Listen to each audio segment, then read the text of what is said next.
আজকের এই শুভ সৎসঙ্গের আসরে উপস্থিত শ্রদ্ধাভাজন আমার ঋত্বিক দেবতা দাদা, ঠাকুরের পুত পবিত্র পাঞ্জাধারী কর্মীগণ এবং এতদ অঞ্চলের ভক্তপ্রাণ দাদা এবং ভক্তিমতী মায়েদের যথাযোগ্য স্থানে আমার প্রণাম, প্রাণন্দিত জয়গুরু।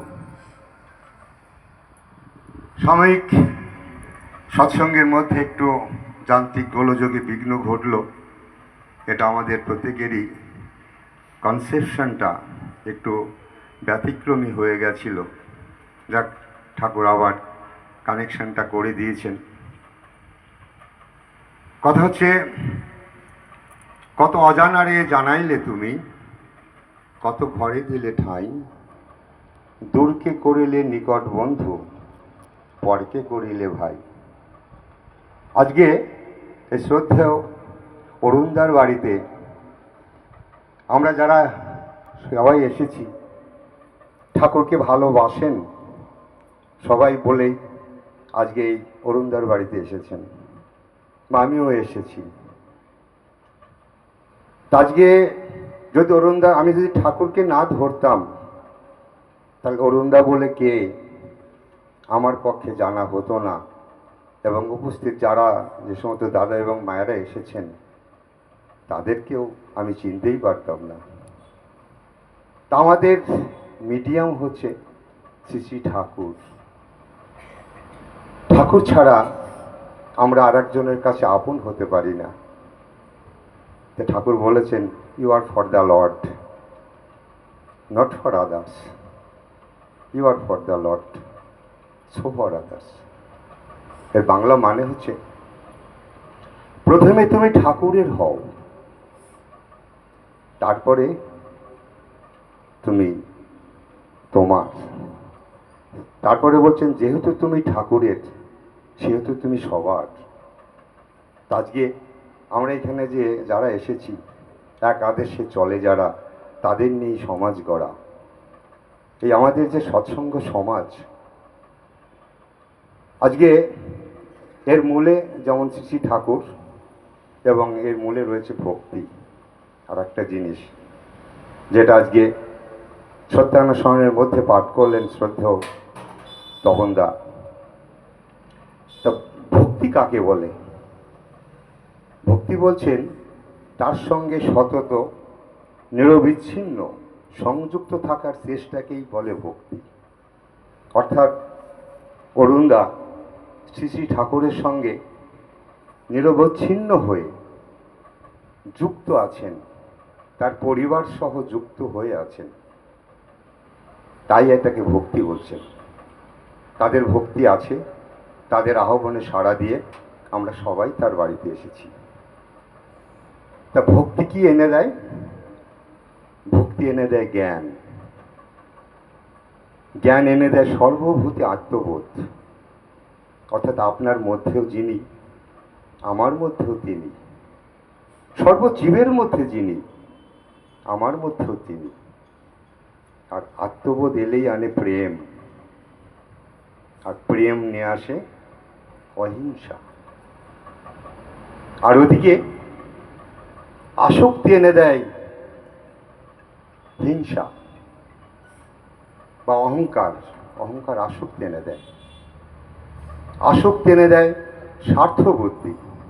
আমি মেরে খাবো, অপরকে ফাঁকি দেব, এই যে আমার নিজেকে নিজে তৈরি করবো, অর্থাৎ নিজেকে ভরে তুলবো, সে বৈধই হোক আর অবৈধই হোক, এটাকে বলছে স্বার্থবুদ্ধি। স্বার্থবুদ্ধি এনে দিচ্ছে কাম, কাম এনে দিচ্ছে ক্রোধ, আর ক্রোধ এনে দিচ্ছে হিংসা। তা আপনি যদি অহংকার চান তাহলে আপনার মনে হিংসা আসবেই আসবে, আর যদি ভক্তি চান তাহলে আপনার মনে কিন্তু প্রেম আসবে। শ্রী শ্রী ঠাকুর আমাদের সেই ভক্তির কথাটাই বলেছেন, আমাদের সেই প্রেমের কথাটা বলেছেন। যদি তার প্রতি আমাদের ভক্তি থাকে, আমরা অবশ্যই মঙ্গলের অধিকারী হব। তাই শ্রী শ্রী ঠাকুর তার সত্যানুসরণে বলেছেন, ধর্ম মূর্ত হয় আদর্শে, আদর্শ আনে দীক্ষা, দীক্ষা আনে অনুরাগ, অনুরাগ আনে বৃত্তি নিয়ন্ত্রণ। বৃত্তিটা কি? বৃত্তিটা হচ্ছে কমপ্লেক্স। অসীম যখন সসীম হয়ে ধরাতে লয় স্থান, বৃত্তিভেদী টান হলে তাই দেখবি ভগবান। আজকে আমাদের প্রত্যেকেই বৃত্তিকে সরিয়ে রেখে, অর্থাৎ কমপ্লেক্সকে সরিয়ে রেখে আমরা কিন্তু ঠাকুরের কাছে এসেছি তার কথা শুনতে, তার গান শুনতে। এই মানুষের চলার পথ দুটো, একটা হচ্ছে ঠাকুরের পথ, আর একটা হচ্ছে বৃত্তিমুখী চলনের পথ। ঠাকুরের কাছে আসতে হলে বৃত্তির সঙ্গে আপনার দ্বন্দ্ব করতে হবে। যে বৃত্তিকে যত সময় পর্যন্ত আমরা হারাতে না পারছি, তত সময় ঠাকুরমুখী চলনে কিন্তু আমরা কেউ চলতে পারবো না। আর সেটাই আমাদের সাধনা। শ্রী শ্রী ঠাকুর আমাদের বলেছেন, বৃত্তিকে সরিয়ে দাও। তোমার ভিতরে যে বৃত্তিগুলো রয়েছে সেগুলো ইষ্টমুখী চলনে চালাতে চেষ্টা করো।